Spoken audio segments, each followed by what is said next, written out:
What's going on, everybody? It's your boy Range Plays back again with another CS2 video. Today's video, we're going to be talking about the newest 8.5 gig update to CS2 here on November 16th. So, per Valve, for gameplay, we have more subtick visual and audio feedback improvements. Reduced sniper scope bob animation, magnitude, and frequency. Fixed a bug causing duck to be slower when the duck mode was set to toggle. I've experienced this a ton. Fixed a case where grenade throws weren't registering on the server. This is going to be huge. That's going to be huge. Thrown grenades no longer prematurely detonate if thrown while intersecting a teammate. Well, that's cool. Players can no longer mitigate fall damage by defusing the bomb. I didn't even know that was a bug, but okay. Adjusted weapon drop trajectories, come on Range, to make throwing weapons more consistent, especially when throwing weapons downward. That's going to be great as well. When a network interruption is detected by official game servers, the affected match will be canceled. That's great. Added unique sounds for running and jumping on metal railings and poles. Great. So that's our gameplay fixes. Here's some animation fixes. A bug that occurred when interrupting the CZ deploy with inspect. Inspect and other animations for the push knives. Fixed a broken wrist animation with the survival knife. Adjusted the MAC-10 first-person animation to include strap and bolt movement. Fixed op and scout firing animation. Inspect behavior while zoomed in. Fixed a case where the deagle slide would fail to reset on round restart. The revolver barrel now incrementally rotates for each shot. Fix some animation issues with weapons placed in community maps. Fix cases where C4 light would not blink when held or holstered by players. Fix some cases where the player's shadow would show an incorrect pose. Miscellaneous fixed above where bot underscore knives only did not work for T's. Fix some visual issues with the demo playback. That's going to be great as well. Fix performance of screen particle effects. Fix the mute enemy team and mute all but friendly friend settings, failing to mute voices. Text from blocked players will no longer be visible in Premier game chat or pre-game chat. Players frozen by halftime. Game rules are now immune to certain damage types. Decals now evict the lowermost decal if enough decals overlap in a single location. Player visibility fog adjustment no longer applies to dead ragdolls. Smoke particles no longer stick to dead ragdolls. And fixed self/team burn damage getting recorded as enemy damage. For UI, revised some common chat strings. Added Convar CL death notices show numbers for observers to have quick access to player spectate index. Added a warning message for AMD and NVIDIA graphics users with out-of-date drivers. That's actually really cool. I appreciate that, Valve. Kevlar and helmet entry in buy menu will now present itself as simply helmet when contextually correct. That's also great. Added time to weekly rollover to the reduced XP message in the player profile tooltip. Okay, nice. Fixed kill feed and death panel not displaying correct information if the killer died earlier or disconnected. Fixed round delayed stats not updating at match end. Change deathmatch scoreboard stats from kill death assist score to kill headshot percentage damage score. Fixed case where text during defuse would get cut off. Added direction indicators to players in the square radar. Wait, what? Added direction indicators to players in the square. I'm gonna have to test that one out. Fixed case where kill icon would not display in the post-round damage info panel. Fixed badge string in the command dialog panel. Fixed case where round stats in the watch menu would be assigned to the wrong side. So workshop, fixed custom sound vent files and workshop maps. Added some material settings for water, refraction, caustics.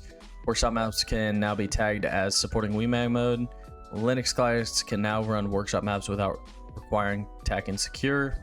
Added trigger hostage reset, trigger and logic event listener entries. Added Convar's SV walkable normal and SV standable normal to allow community servers to tweak player movement on angled surfaces. Fixed health getting clipped when it exceeds 3 digits. Now on to maps. Ooh, boys, this is a huge one. I'm going to try and just breeze through as much of this as fast as I can for you guys. Fixed various cases where level mesh was disappearing occasionally. Various visual updates and fixes to models and materials.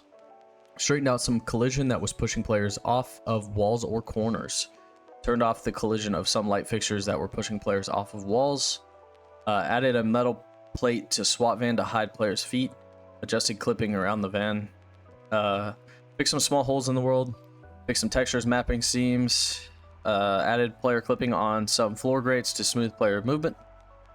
Fixed some issues with the collision and surface property of fire extinguishers. Added and adjusted some grenade clipping. Adjusted some clipping on boxes and cable stacks and connector. That was all for Overpass. For Ancient, we have more player and grenade clip adjustments. Closed various holes and cracks in the world. Mirage.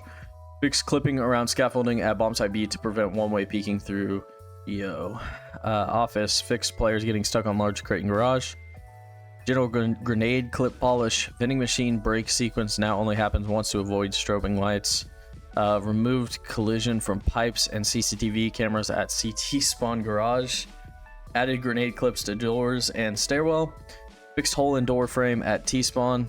Fixed texture errors on ceiling and conference room.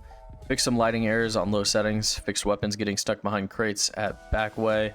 Fixed lighting artifacts in front courtyard. Fixed bad boost onto electrical boxes and garage.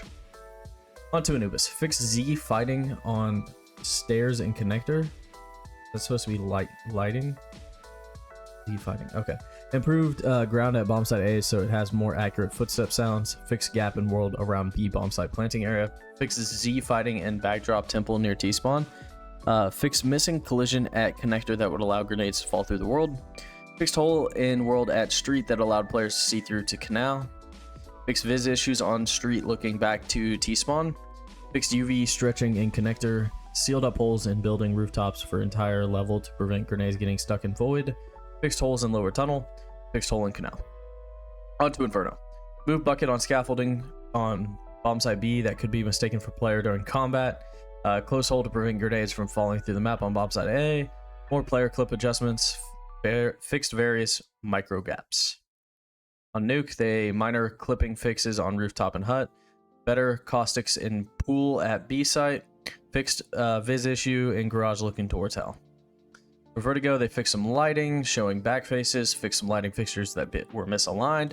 Fixed missing vent pieces in tunnels. Attempt to fix players clipping through wood boards by stairwell at bomb site B. Fixed bad clip above door at elevator. Fixed flashbang inconsistency with metal gratings and scaffolding, or at scaffolding.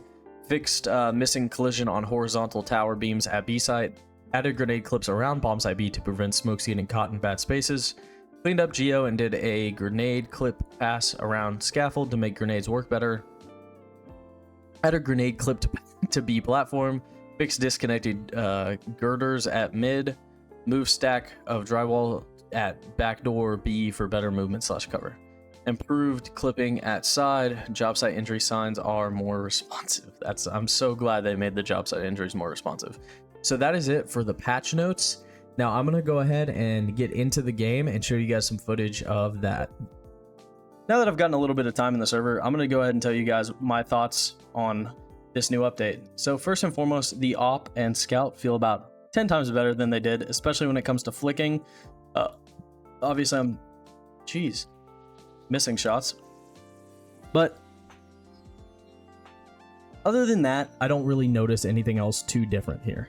The game still feels meh at best, and I feel like there's definitely some more room for improvement, but I'm glad that Valve is taking the steps to go ahead and remediate what is currently wrong with the game. Other than that, there's nothing really else to say here except that, hey, they fixed some bugs. They got the game back into a working order to where I feel like it is a little bit more playable now. So I'd say go ahead and get some hours in, feel it out, see if you guys want to come back to it or not. I know a lot of people have left here recently, but yeah, I'll say the game does not feel terrible. It feels all right. It feels more fluid now, which is a good thing. So I'm glad to see Valve taking the correct steps and getting this game to where it needs to be. Other than that, if you guys enjoy my content and you guys want to support the channel, go ahead and subscribe and like this video. And if you want to see more like it in the future, just let me know down in the comment section. I do enjoy doing these update videos, but they do kind of happen a lot. So if you guys would rather me wait, get a lot more time in the servers, see kind of how it's going after that, I can do that as well. Other than that, I hope you guys enjoyed today's upload. If you want to join the Discord, because I'm going to be running some community games this weekend, so there's a post in the Discord about it. So if you guys want to look into that, go ahead and do that if you like. But other than that, I hope you guys have a great rest of your day, and I'll see you in the next one. Peace.